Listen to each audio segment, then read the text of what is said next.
So Columbia River Knife and Tool is one of the manufacturers out there that I really enjoy. I think they make a lot of good stuff for the average person that's looking for EDC gear. So that's what this video is going to talk about. Just so you know, Columbia River Knife and Tool, they don't know who I am. I didn't get anything free from them. They didn't send this.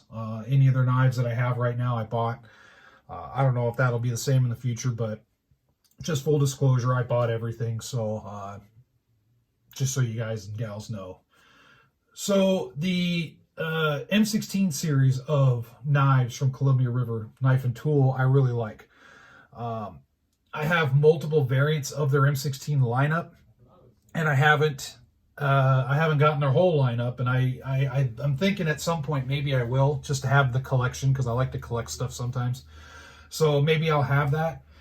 I have what, 1, 2, 3, 4, 5, 6 of their blades in the M16 lineup so far, so I think I have a pretty good start. And I really like it. They've been around for a little bit, this particular lineup. It's basically referred to as the Carson design, and they got a lot of cool stuff. A lot of their models have the auto locks design and all that good stuff. This one is a little bit more of a more basic model. It's right at $40, give or take, depending on where you're going. So I think it's a very simple setup for somebody that wants something really simple for their EDC knife, for a utility knife. So just to throw a couple quick specs out before I talk about this thing. The blade length's 2.94 inches.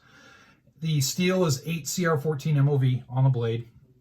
The blade thickness is 2.49 millimeters, so it's not a super thick blade, which it's a small knife, so I don't expect any small knife to have a really thick blade. The blade the overall length with the blade deployed is 7 inches, and then closed like so right here is 4 inches. It's 2.7 ounces for the weight, so it's pretty light. The handle is stainless steel, and then it's a frame lock design. So right here, I'll go ahead and open it just to show you. This is the Tonto blade version right here, and I dig it. It's very nice. The blade quality seems to be very, very well. There's no machine marks or anything, which I wouldn't expect on a CRKT product. But it does have the serrations right here. The blade, as far as sharpness, is pretty sharp. Pretty sharp. Just keep an eye on it if you use it for a lot of stuff like opening boxes or whatnot, just basic everyday uses. Just keep an eye on that and make sure you keep it sharpened. The handle right here, it's a frame lock, a very simple design, as you could probably see looking into it. Very simple. It's very solid. You don't get any flex in the frame at all, so it's a good quality. There's no auto lock system or anything on here. It's just the standard frame lock right here. The frame lock does engage fully onto the blade, which I like. I have seen a few other frame locks, especially in the budget category, where it engages, but not as good as it should, in my opinion. And another thing, other blades I've seen where the frame lock is very hard to disengage. This one isn't. This one's pretty easy. Clip looks to be good quality right here. No issues here with the clip. The has 3 mounting points. Just keep a watch. And I say this, I think, on most of my reviews that I've done so far. With these clips, I've noticed on most knives, as you carry it for a while, it may start to get loose up here. And it's just one of those things that they may not be using Loctite or anything like that, any type of thread locker. So just keep an eye on it. If it starts to get loose, you can always back screw out, throw a little thread locker in there, and then lock them up a little bit better. It's just kind of par for the course. So right here, it has a pretty good guard. These right here do protrude out pretty good, so that way you can get your fingers behind it. Even with a bigger hand, you can see how it does a pretty decent job as a guard. Again, I don't expect to use this in any hardcore type of use. This is something that, you know, maybe basic campfire use, standard EDC utility knife, cutting open letters and boxes and small little tasks like that. Can it be used for self-defense? Absolutely.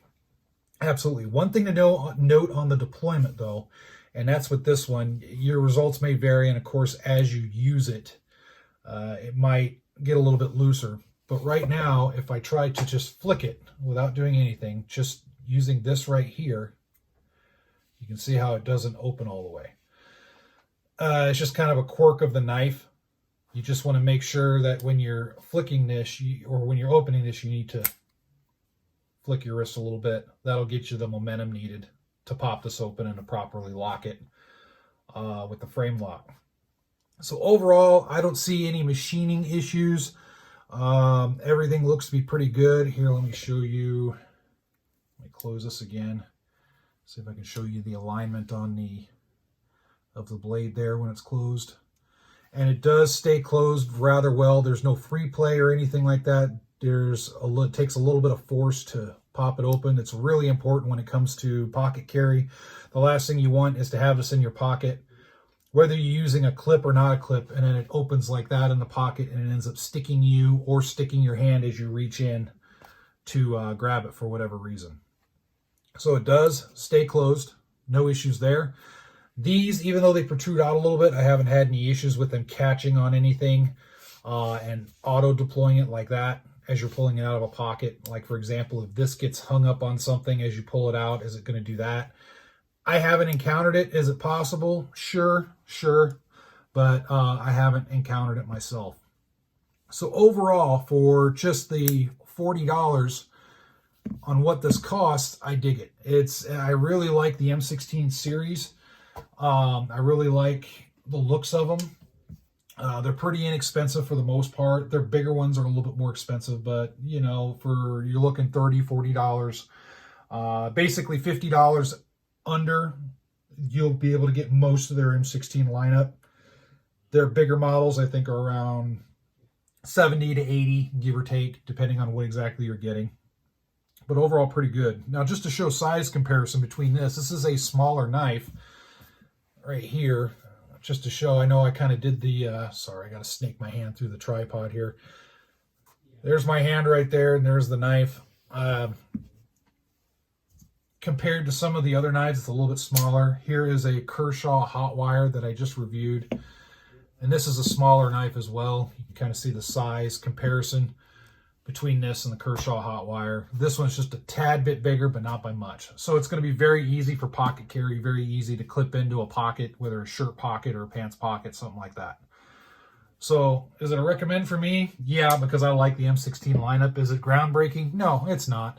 But it's a very simple blade, and I dig it for people that like the really simplistic stuff, to the point. They don't like a lot of bells and whistles. I think this will be a good choice for you. So, all right, feel free to comment. As always, put in your opinions, good or bad, on this particular blade. And as always, thanks for watching.